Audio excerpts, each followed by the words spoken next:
వచ్చానా మంచి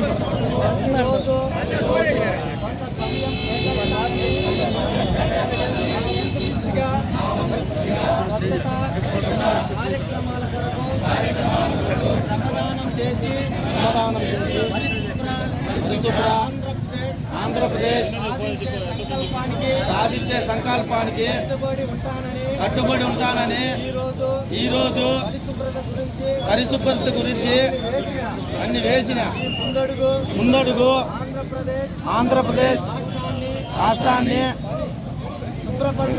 శుభ్రపరచడంలో సహాయం చేస్తుందని ఈ రోజు నుండి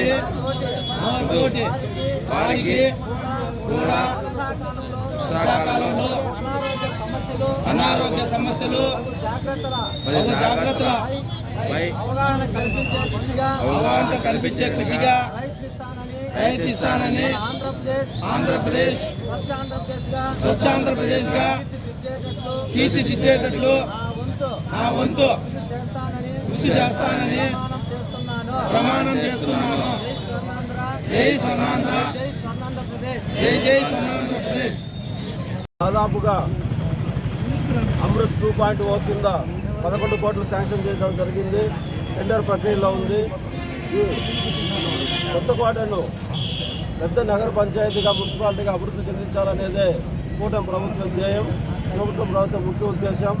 దీనికోసం మన అధినాయక నారా చంద్రబాబు నాయుడు గారు ఇప్పటికే నీళ్ళ సమస్య లేకుండా ఓవరే ట్యాంకులు కట్టడానికి పైప్ లైన్ సౌకర్యానికి 11 కోట్లు శాంక్షన్ చేయగలిగింది.